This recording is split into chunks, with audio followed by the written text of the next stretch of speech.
Who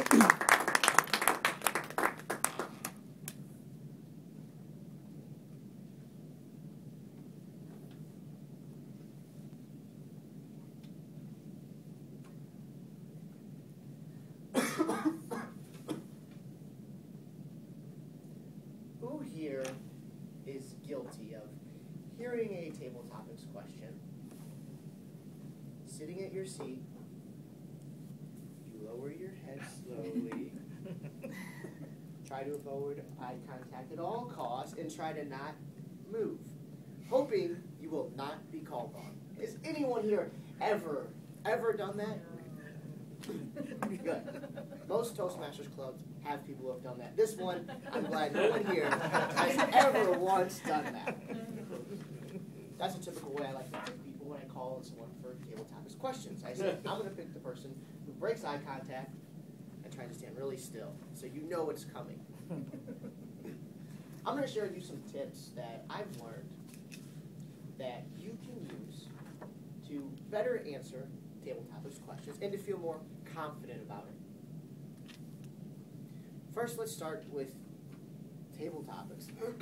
When you come up here to answer the question, I think a lot of us want to hit the grand slam. We want to have the funniest answer that people talk about for years to come. Well, in reality, that's not going to happen. There are comedians that spend decades learning how to be funny, learning how to do things on the spot. We don't have normal jobs. That's not what we do. We don't have to be funny. There's not a firing squad outside that says if you're not funny, that's where you're going. But I think what happens is we set those expectations so high, we want to hit the grand slam. And sometimes we don't even know we're doing it. Because what happens when you walk up here thinking, what can I say that's funny? What can I say to really entertain everyone? And you start to get nervous right away. So what you can do is to tell yourself, it's okay if I don't hit the grand slam. Just focus on getting a little bit better than you did the last time. So if the last time you came up, if you spoke for 30 seconds, say my goal is to speak for 45 seconds. That's it. Now the person before you, they may have an elaborate, crafty, funny answer, and then you're going to say, oh no, I have to follow that? Oh no. That's why we get so nervous, because we set that expectation. We want the grand slam. We want the glory. We want everyone to high-five us. Great answer, great table topics. Never seen one better in my life. We don't have to have that. I think we've all seen plenty of table topics in our life, and I haven't seen too many of them that I thought were just absolutely astonishing. I laughed so hard. Most of them, they're normal, average answers with some laughs in them. And that's okay. That's okay to do that. So remember, when you get up here for table topics, don't set your expectations so high you need the grand slam. Think of this. If you went on a diet and you didn't set expectations for this diet, and you said, well, if I get hungry, I'm just going to eat. But I'm going to go to my favorite restaurant that also has my favorite dessert. No expectations. What's going to happen? You're going to eat the food you shouldn't, and you're going to have dessert. So you have to set some type of an expectation. Now, you might be thinking, well, that's great. I'm not going to go for the grand slam, but what do I say? I get up there, and my mind goes blank. Well, I'm going to prove to you that each and every one of you can answer any table topics question. Excuse me. Has anyone here, have you ever heard of a table topics question that you could not answer if you were sitting in the comfort of your own home and someone just came up and asked it to you? Can anyone think of a table topics question you couldn't answer if that were the case? I don't think so. It's when we're up here and we feel like we have to hit the grand slam. That's when we have trouble answering the question. You can do it. It's just you put too much pressure on yourself. Remember, take a small step. If you were 30 seconds, go for 45. If you were a minute and a half, maybe go for 2 minutes. If you can go for 2 minutes, so I'm going to try to throw some humor in there. So just remember, you can't answer any question. I mean, look at everyone here. We've all lived a long time. We all have lots of experiences we can talk about. But for some reason, we can't think of a single one of them when we're up here. Not a single one. Talking amongst your friends, you can talk about a lot of different things. these are some categories, some groups that I use when I come up here to help me with table topics. All of us here, we have families.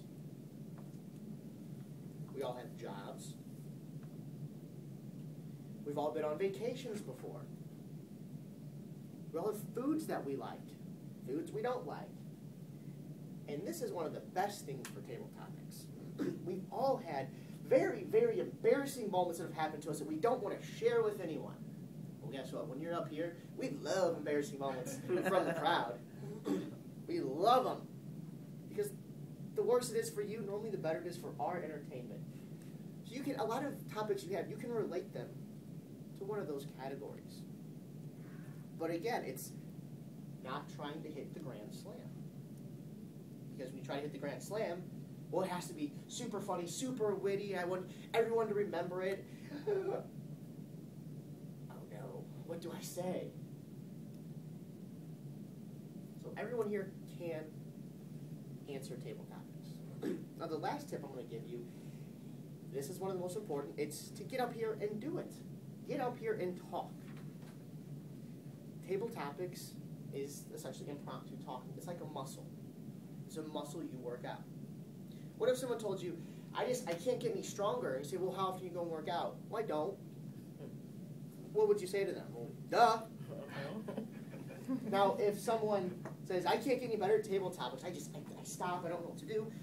Well, are you practicing it? No. Well, how do you expect to get better?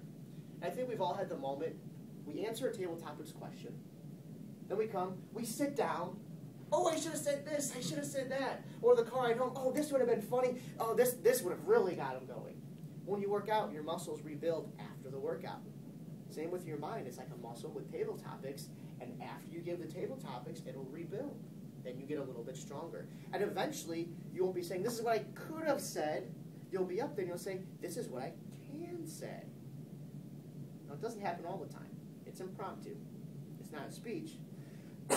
But you can better prepare yourself for it, and you can practice. Just remember the tips I gave you. Don't try to hit the grand slam. Try to improve on where you're at. Everyone here can answer any question. You can do it, and just get up here and practice. So now you can use that when John starts calling on you for table topics.